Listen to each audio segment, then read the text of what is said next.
and welcome to Beauty and the Biz, where we talk about the business and marketing side of plastic surgery. I'm your host, Catherine Maley, author of Your Aesthetic Practice, What Your Patients Are Saying, as well as consultant to plastic surgeons to get them more patients and profits. So I have a very special guest today. It's Dr. Jeffrey Spiegel, and he's a board-certified facial plastic surgeon in private practice in Boston. Now, Dr. Spiegel completed his internship in general surgery and residency in otolaryngology at the University of California, San Francisco, in my neighborhood. And then advanced training was done through Harvard Medical School. Now he's a full professor and chief of facial plastic and reconstructive surgery at the Boston University School of Medicine, with dozens of award-winning research projects, scientific papers, articles, and book chapters behind his name. Now, Dr. Spiegel performs more than 1,200 facial plastic surgery procedures per year in his on-site surgical center, and that includes facial feminization surgery, and we'll talk more about that. Dr. Spiegel, welcome to Beauty and the Biz. It is a pleasure to have you. Hey, thanks, Catherine. It's great to be here. Thanks. So tell me this, everyone, we always like to start out. How did you end up in private practice? Was it a long journey? Did you jump right in? What's your story? Well, it's funny. It was never my intention. I expected to stay in academics my entire career, but it sort of was a necessity to go into private practice. So what happened was, I was at the university, Boston Medical Center. My practice was thriving. I kept progressively outgrowing the resources. I would outgrow the amount of office space allotted to me, outgrow the number of support staff I could use, outgrow the number of patients one could see, outgrow the OR time. And I was constantly going to the administration and the chairman and the CEO of the hospital to get more resources and justifying it, and not to make it an exception, right? Everybody's supposed to be sort of equal there. I would pay for all these resources on my own. So I'd say I need a patient coordinator because I have a lot of patients coming from outside of the state, and we'd have to go through a lot of hoops and trials, and we'd get it done. It would come directly out of my paycheck for that person's salary and benefits, et cetera. And that kept going on for years, and we kept growing and growing. And then the hospital decides we're going to hire a podiatrist. So everybody has to give up operative time. And I'm already booked out 8 months. So slowly but surely it became a necessity to move off site. And I did. I sort of bought my own space and built it out. And I continued to work through the university until eventually they said, it's what you're doing is too busy, too complex for us. And why don't you stay affiliated in the professorship side and run your own organization? So that's what I did more than a dozen years ago now. Okay. And then you're on a major real estate there. That puts the cost of a little bit, huh? Oh, yeah. It's in my initial office that we had, we're in our second location after leaving the university. And the first location we rented 2,000 square feet of space, of which 1,000 was on street level and 1,000 was basement level underneath, where we had sort of administrative things. And now we have a building that we work out of just shortly down the road from where we were before, and we use just under 9,000 square feet. For those of you who haven't seen it, you need to go to his website. I'll give it to you later. He has a 3D video of his space, and it's pretty impressive, especially for being in the middle of Boston. I mean, that had to cost some. Yeah. Well, fortunately, it made sense for us to do it this way. I've always been uncomfortable with the idea of not controlling my own fate. And so that was the reason to go into private practice, right? So at the university, like I said, they could say, we're going to reduce your operative time. We're going to reduce the number of clinic rooms you have access to. And I didn't have much recourse. But now that's not an issue. Now I can control my own OR time, can control my own schedule. And when we're not leasing, someone can't come to us and say, at the end of your lease, I know you did this big build out, but in 8 months, we're turning it into a Chick-fil-A, you have to go. Right. Good job.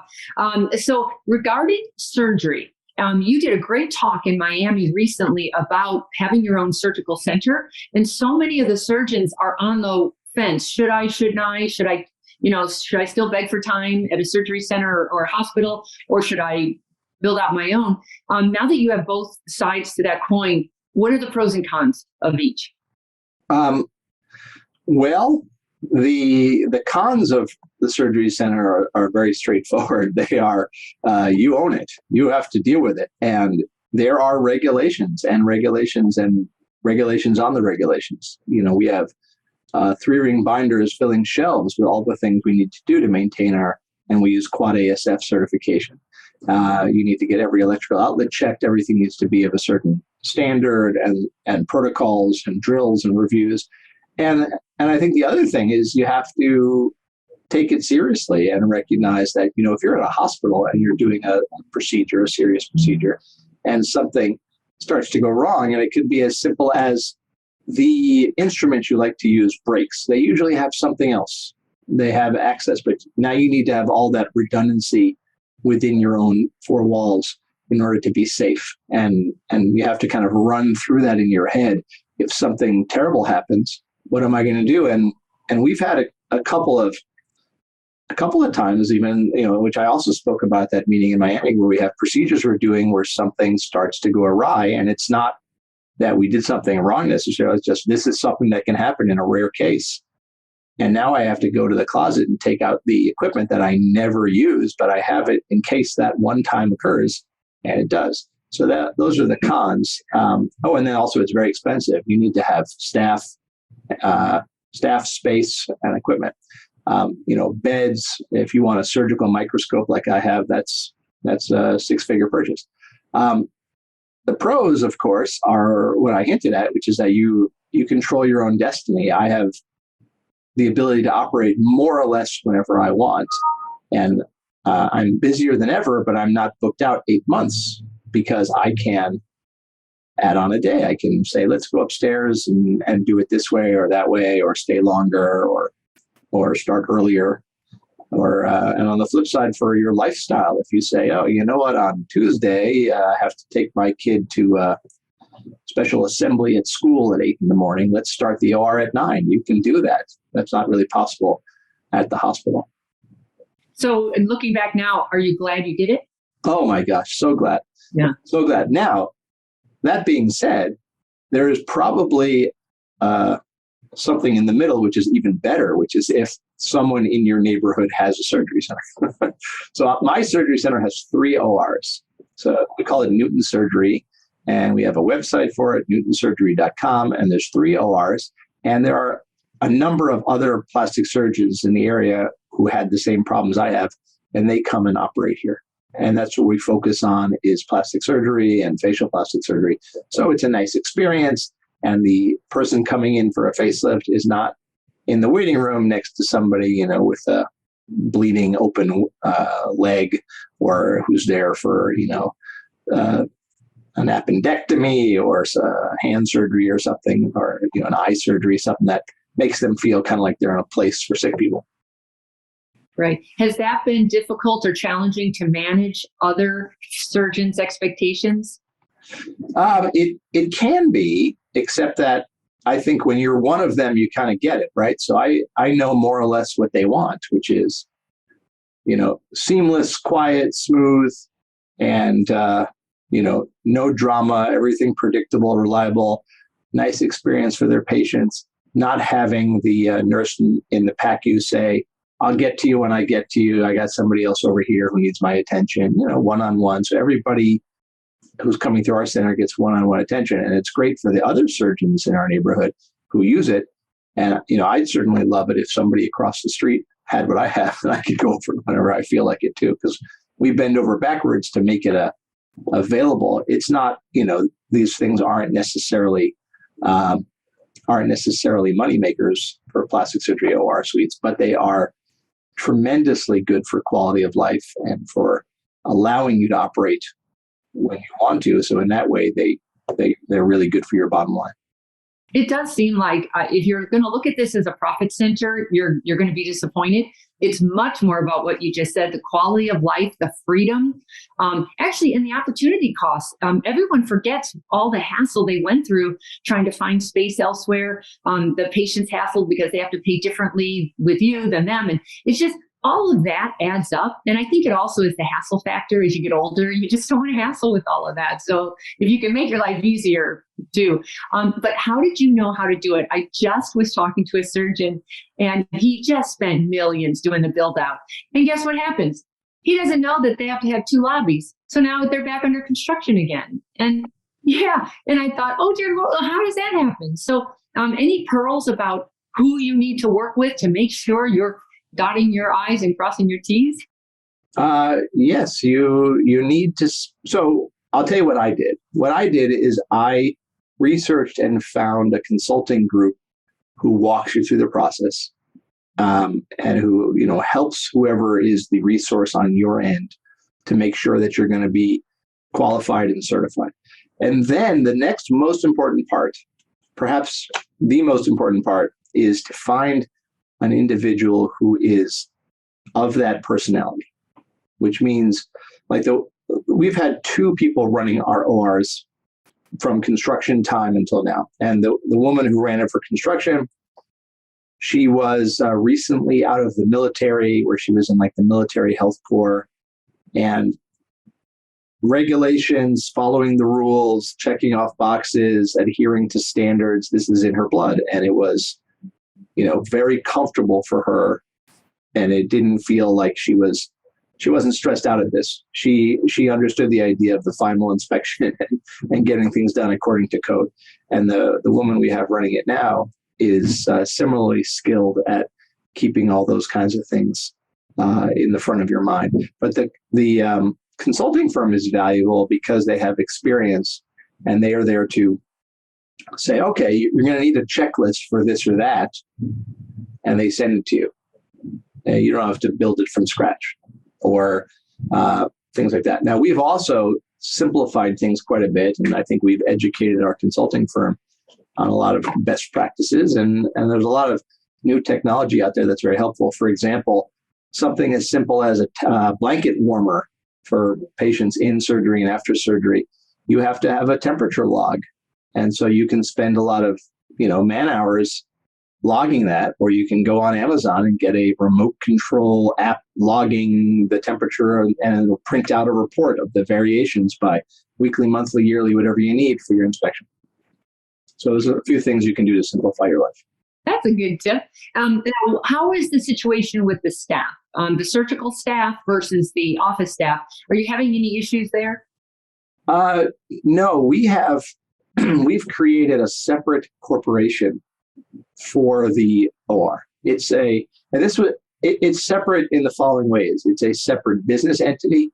It has separate management, and it has separate signage, and it even has a separate door. I decided that was critical. Separate LLC as well? Separate LLC. Completely different profit center. It's a completely different business. And that's critical for, number one, having other plastic surgeons feel comfortable using it, because Dr. Smith doesn't want to have his patient walk into the operating room at Dr. Spiegel's office. That seems weird. But it's okay if Dr. Spiegel happens to have his office in the same building as the surgery center that you use. So that was a big part of it there. And then the staffs get along very well. But what is challenging with staff is the transition as you get busier. So when you're first opening this up, you're going to be operating somewhere, a hospital or some other entity. And there's this moment where you want to switch to your site. But if you're very busy like we are, you may not feel comfortable kind of turning it on and off. You might not feel comfortable that, 30th of the month, you're done at the hospital, and the first of the next month, you're starting at your center full speed, full time, because you kind of have to ramp up and see how comfortable you are. And so you have all this staffing complication as far as when is your staff full time, how many of them are per diem in the beginning. And there's a tremendous expense in having, 5 people on full-time staff doing nothing until you're busy. Yeah. Regarding the other side, the admin side, I know you gave a talk on staff and it was really good. And you had talked about how you had to address a staffing issue that was occurring during COVID. Do you want to just touch on that lightly? Well, COVID was a very unique time, of course. We didn't furlough anybody from here. We kept everybody on full salary throughout COVID. But we did have challenges with people not wanting to do their work remotely, and fortunately, remote work is a thing of the recent past and hopefully not future in our field. I know in a lot of fields, people don't want to go back, but of course, what we do, you really need to be on site for most positions. We still have some administrative type roles who can work from home part of the week and we've had no problem with that. But in general, I think the biggest staffing is the biggest challenge for all of us in all of our offices, especially in 2022, where finding good staff is harder than ever. And quite frankly, a lot of staff have a different idea of what work is than what the physicians and maybe other types of healthcare workers have as an idea of work. So I've had staff say to me, I don't understand why in the summer we have to have the office open on Fridays. Wow, or why can't we just shut down if the weather's nice? Well, because it's a doctor's office. And the weather's nice, you can still go get a cup of coffee somewhere, and that's just a coffee shop. I hear you. I know you had said you were losing some staff, I think, to the hospitals, and you had to up the wages. And is that the point or the case? Or well, during the last year or so, there's been a tremendous shakeup, as you know, and a lot of people left the job market, and a lot of people decided that because of that, they could be paid more than the position traditionally was. So there's been a great realignment in salaries and benefits for staff at all levels. And with OR staff and nurses in particular, during the COVID times when nurses were in such high demand at the hospitals, they were getting paid ridiculous sums. So I guess they weren't ridiculous. Those were the sums necessary to recruit these people, but multiples of what had been standard salaries for those positions up till a few months before. And you either adapted or you found yourself closed. So I'm hoping this ends soon, because it doesn't make any sense physically, emotionally, logically. I agree. Business-wise, it doesn't make any sense that so many people don't need a job. So you have to overpay those who will actually work. And it can't last. We're not built like that here in America. And I hope it's over soon. Oh, I agree with you. You would hope so. And it's the big question, right? Where did everybody go? And why is it that people no longer need to work? Right. And how is it that restaurants, for example, have raised their prices by 70% around us, and yet you still can't get a table? Right. All of that doesn't seem to fit together, but the economists will explain it to us next year. Dear God. Yeah, I hope so. My HR tip is, when you're looking at people and they have that 2-year vacation on there, they're always going to say they took care of their mother, they had a sick mother, just as a tip off that they definitely have been chilling, good or bad. It's just something. Yeah, that's right. Yeah. So that's a good point. I've been looking on your website and your Instagram. How involved is your wife in your practice? Very. Yeah. And I feel very, very lucky about that.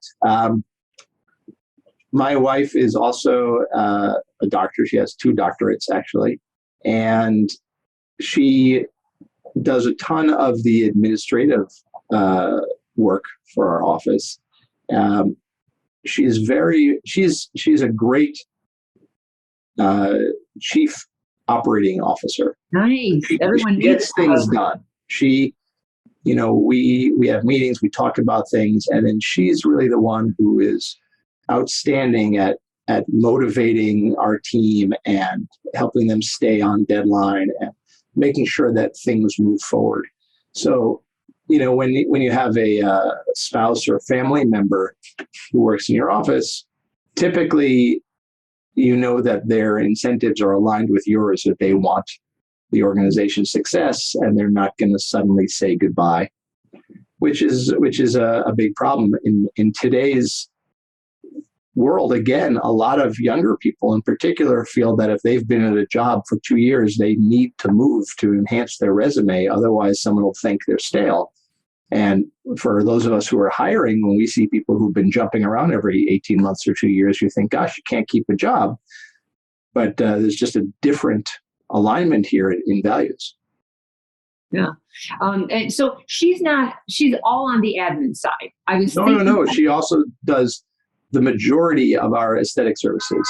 That's what I thought. Injectables, fillers, lasers. She's outstanding. She's been rated one of the top 25 people in that field in the United States, and she's tremendously skilled at all of that, and is a huge asset. So I'm just lucky. The problem, of course, is that for anybody else watching this, that's one of those, gosh, I didn't marry someone who does that or is good at that, so it seems like an unfair advantage, and perhaps it is.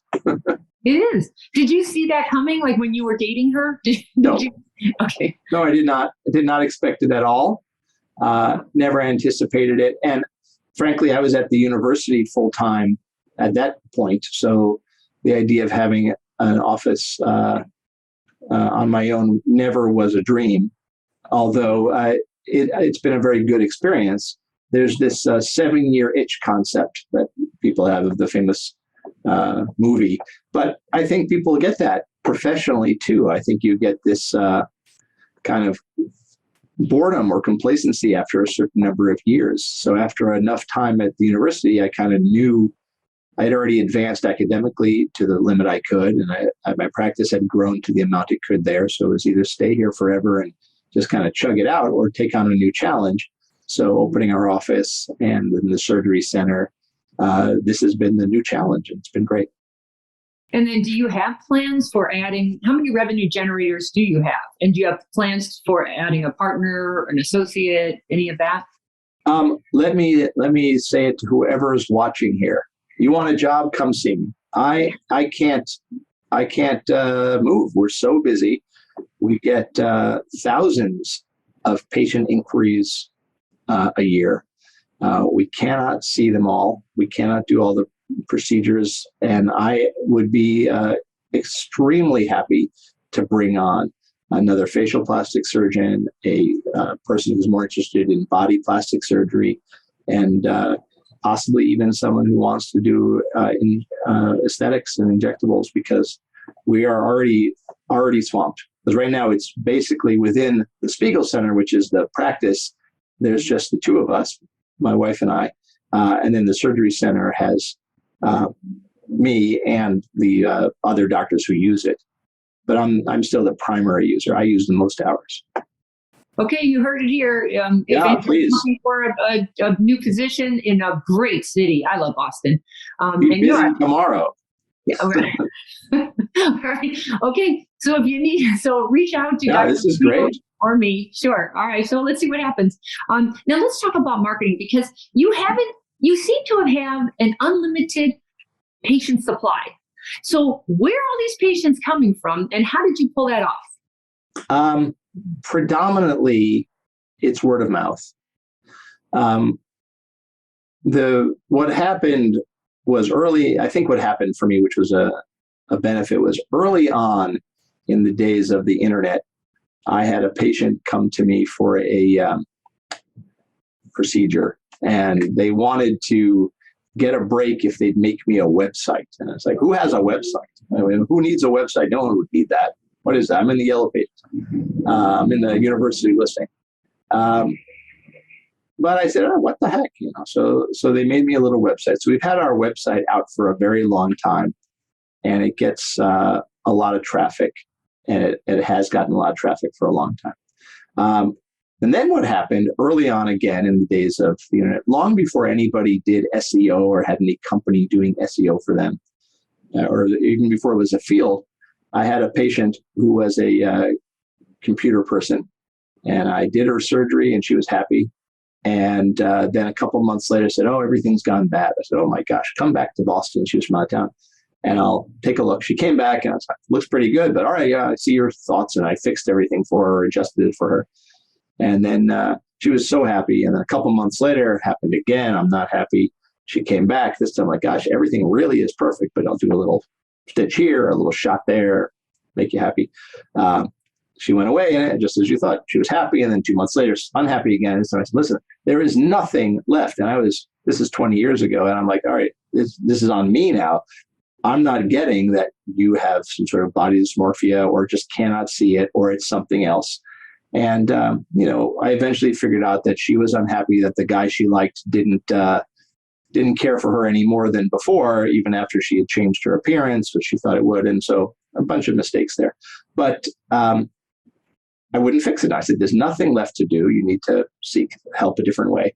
And so she made a website, which was something like IHateDrSpiegel.com. And this is before you could go online and leave a bad review for someone anywhere. There were no review websites.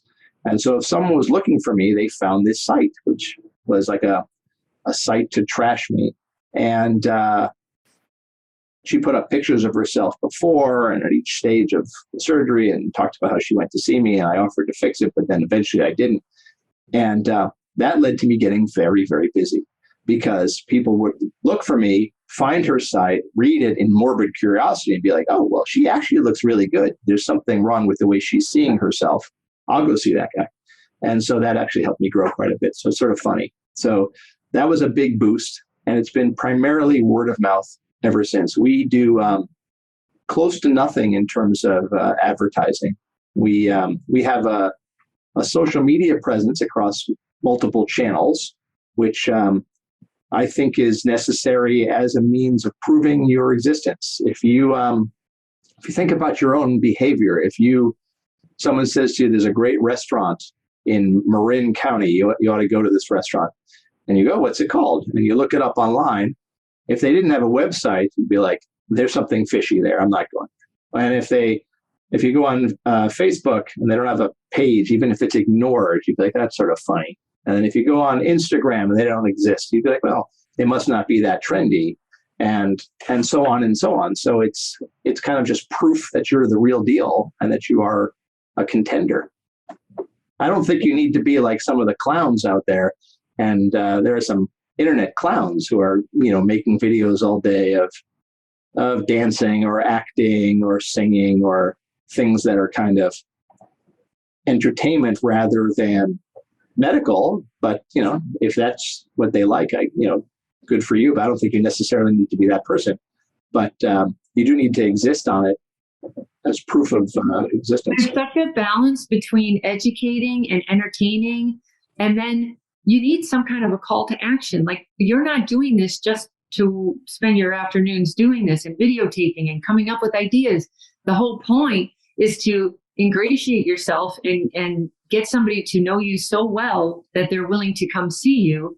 And they trust you so much that when they actually finally meet you, they think you're a celebrity.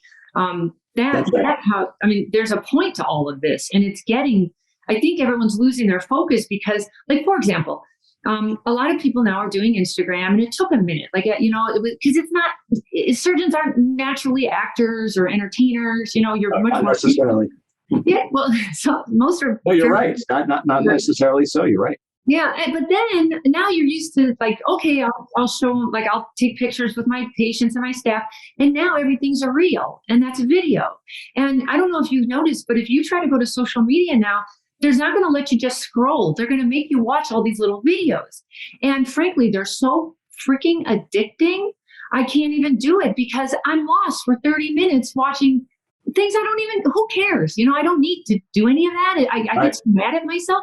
But then I think, if this is where we're heading, and now, like, so many doctors I know now have videographers on staff. Now they have to have, like, creative marketing directors because you have to come up with some ideas. You had a really cute one a couple of years ago, and it was so cute. It had a really cool music vibe to it. You were all in the OR, all of you. Oh, yeah. Back, and then all, like, two people would leave at a time or something. That was so cool. Oh, thank you. Yeah, I remember that. And What you said is right. And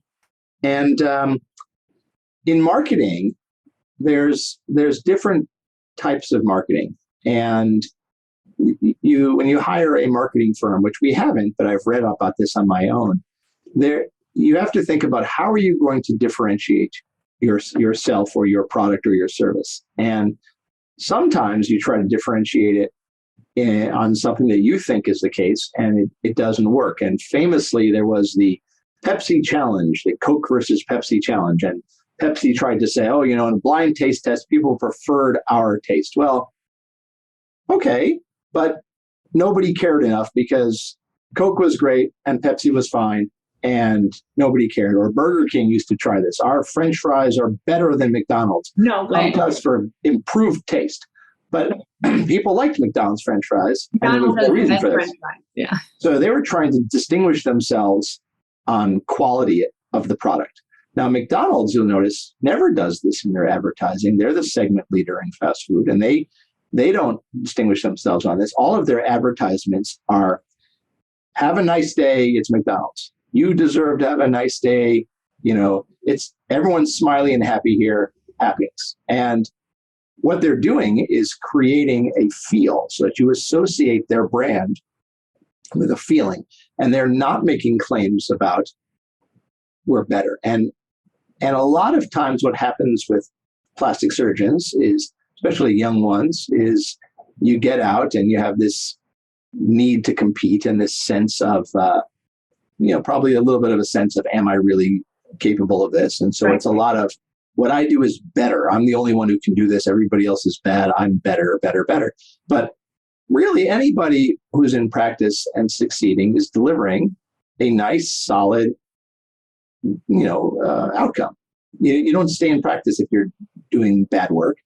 And so saying something is so much better is often not really the case. And so you might want to think about that when you go on social media and you just want to distinguish kind of the feel. Like, people who come here are happy, or this is a fun place, or I like mountain biking, or whatever your thing is. And then people might say, oh, I relate to that doctor. She likes mountain biking.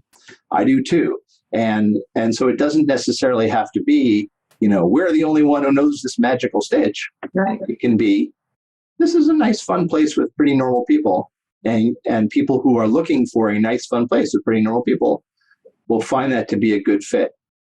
Well, I think a typical cosmetic patient, they actually, a typical, not the ones who have researched every CD on the planet, but the typical one, they really just care that they like you. Like, right. I don't know if they just assume that you're a surgeon, you're probably good at that, but it goes beyond that. It's way more about personality, and do I connect with him, and do I like him, and do I like his staff? And I guess that's fine, because you're right. If you're a surgeon practicing in today's world, I don't think you're going to last long if you're not a good surgeon. So, and if you're a board certified, there's a good chance you're a fine surgeon. It's just the other part. You've got to work on the marketing part and the people skills, and that's right. Become a really big deal. So regarding differentiating yourself, you mentioned that, and then I thought, well, how do you? Because you're in a very competitive area. As you are aware, I'm sure. But one thing you're doing is that facial feminization surgery. Where does that fit into your practice? Like, how big of a deal is that? What are the challenges of that? Well, I suspect we are the world leaders in this. We've been doing this for 20 plus years, with a tremendous volume and a lot of academic output. And we see a lot of patients for this. It fits my personality and professional interests well, in that the type of surgery involves a lot of cranial and bone surgery, which I enjoy. And I like the impact it has on people's lives, where it's a very meaningful, fundamental change. And I also like the questions it answers in appearance, meaning if you can understand how a person is perceived a certain way, like why is it that you can look at a face and know their gender? How do you look at a face and know their age? How do you look at their face and know who you're seeing? I haven't seen you for several months, but I recognized you immediately when you came up on the screen, and you weren't wearing the same dress at that time. So it's something in the face that you use to identify a person. So these kinds of fundamental questions appeal to my academic interests. So it's been a nice fit. And then I think what happens is, from a qualification standpoint, people see that you do this and they'll say, oh, wow, well, if you can help that person who looked male look female, then certainly you can help me with my nose, which has a bump, or help me look younger, or whatever it is. So I think it's qualifying in some ways too. Well, I have seen different aspects of that. Sometimes it can be a little polarizing. And I will tell you I know a surgeon in the UK, and he was a plastic surgeon. And then he started doing lots of transgender, or little transgender. And because of the word of mouth he got from that, he became 100% transgender. Because number one, he actually said these patients are amazing. They're so appreciative. And I think he liked that way more than just working with a cosmetic patient. So he just went full on transgender, and he's been busy ever since. So, but I've also seen other practices that have dabbled in both, and that has, it hasn't gone smoothly, and I don't know if I don't think you have to put your, flag in the sand and say, okay, I only work with transgender, but it can be polarizing. You're just trying to figure out, like, you have mature women who want facial rejuvenation. You have that young 20-year-old who doesn't know what the heck they want, but they know they want a rhino. And then you have the transgender. And I'm just saying, like, we human beings are not all alike. We have the same innate human needs, but they come out so differently and represent differently, that how do you manage, so like 3 huge different target markets? How do you manage that?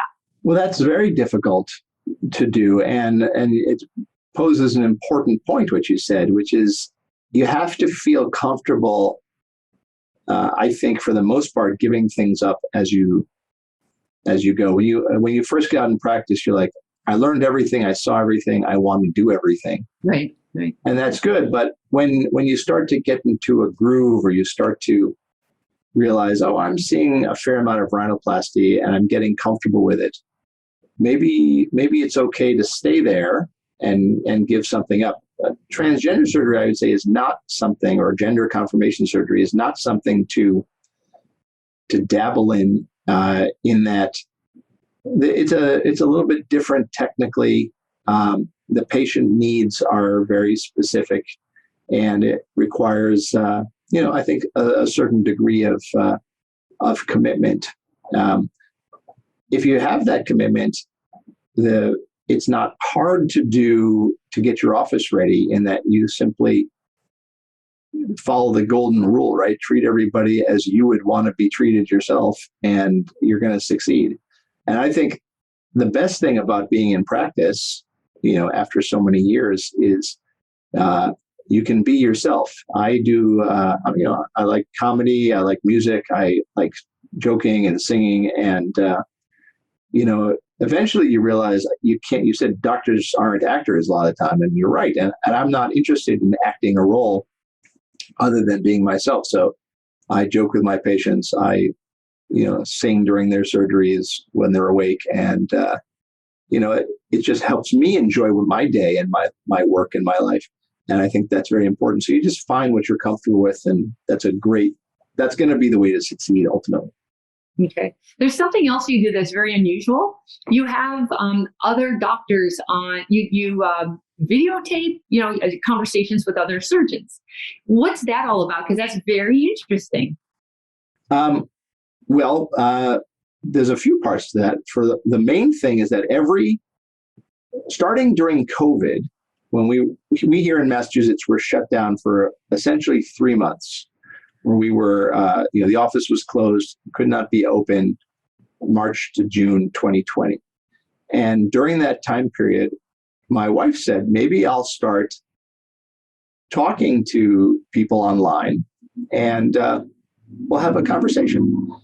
And she did, she called it one-on-one at 1 p.m., I think. And so, nobody was working. So 1 p.m. was a fine time to have a little conversation, sort of like what we're doing. And they did this, and it was a nice way to kill the time. There were no medical meetings going on, so you can kind of share ideas, talk to people, have conversations. And that went nice. Then when everything reopened, of course, most plastic surgeons and cosmetic surgeons got very busy.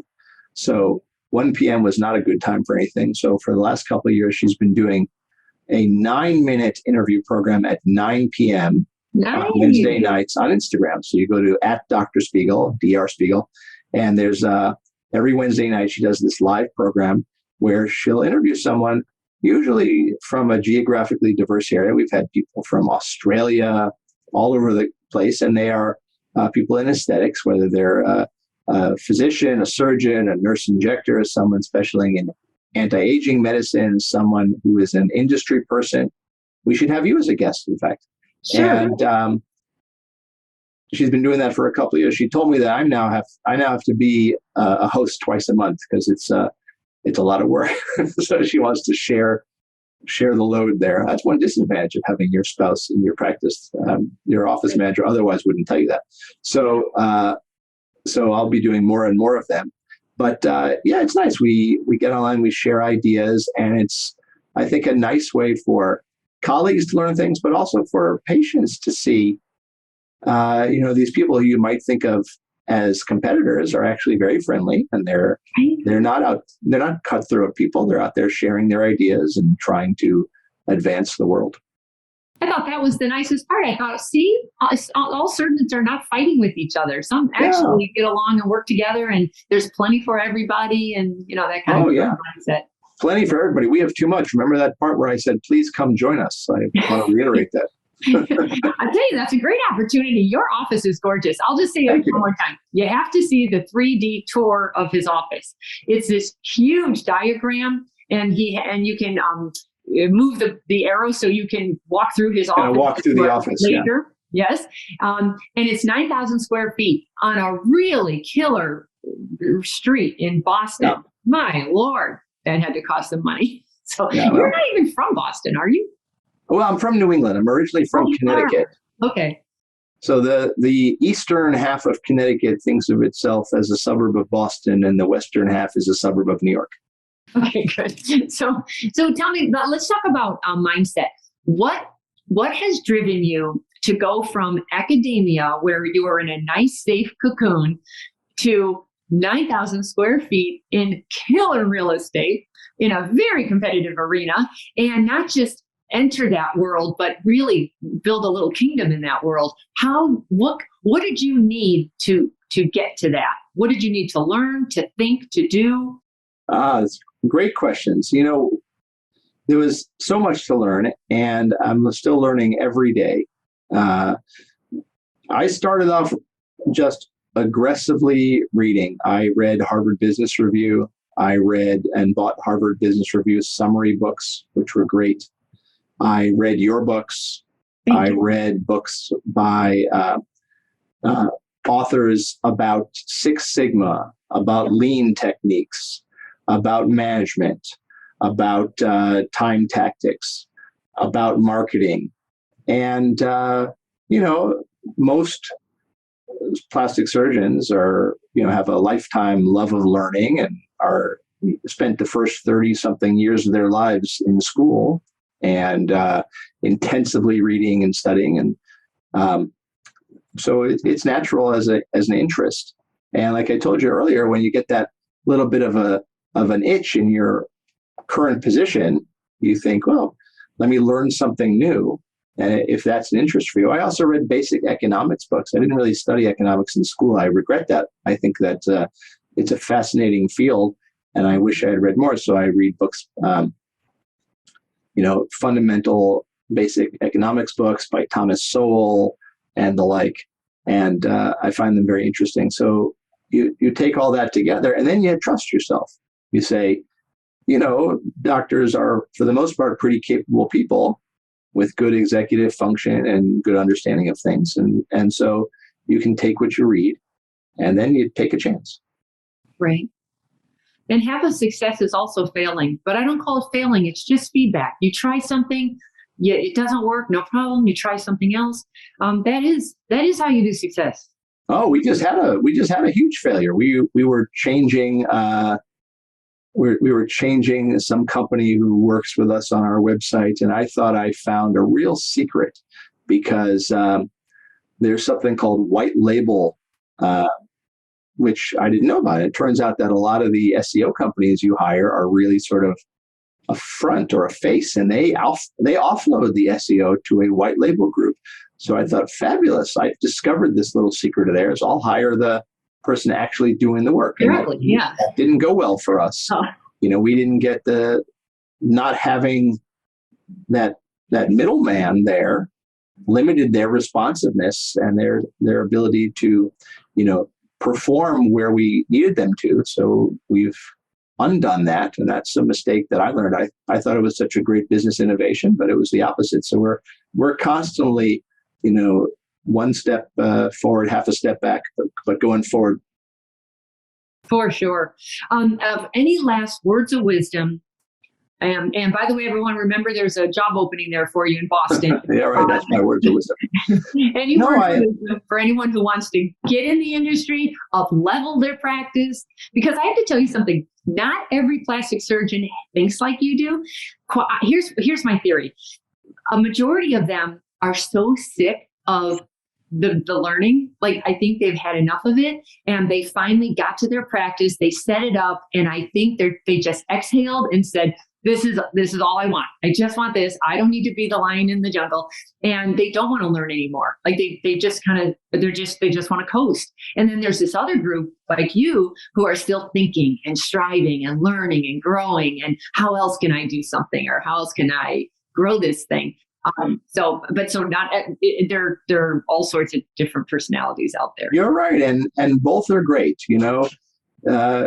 Some people are never satisfied and always looking to change.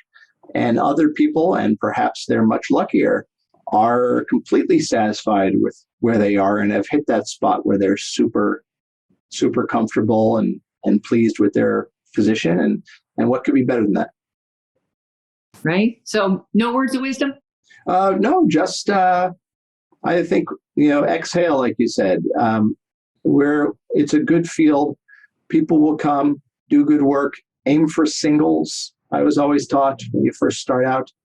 I think anybody watching this video is already interested in learning more and growing. So, read things and don't believe everything you read. There's a lot of things when I go to the conferences, I hear and I go, good for you that works for you. That would never work for me. Never. We've tried that. Certain things, we hear about fabulous results doing this or that, and we come back excited and we try it, and it's a total fizzle. So, try things, but don't feel bad about trusting your own guts too. I'll tell you, as a consultant for the last 22 years, I have seen one doctor will say, this absolutely does not work for me. Yet I know for a fact it works beautifully for some other doctor. And then you say, why is that? And there's all sorts of reasons why, but it's true. Like sometimes it works for that group and sometimes it doesn't work for another group. So, isn't there a 50-50 to life? Like it's always this, on the one hand, it's this, on the other hand, because then I feel like I live in that world, because they'll say to me, it's a fact. It's an absolute fact that Facebook ads don't work, for example. Yet I know for a fact that they do work somewhere else. So it's like, well, I don't know. I don't even know what they. Then I say, well, you know what? Try it. If it doesn't work, stop. But I will tell you, before you close your mind to the opportunities, think it out first. Think it, be rational. Think about it. But I just like to try things first before I say no. It's a good point. And, I do have one last word of wisdom, which is.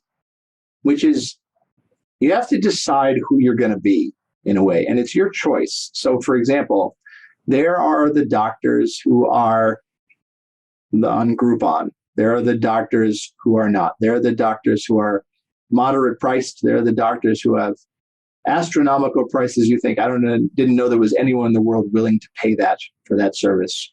And it's okay. And if you think about it, who do you want to be? Would you rather be Hyundai, or would you rather be Rolls-Royce if you're a car manufacturer? Well, Hyundai makes a nice, solid, reliable car.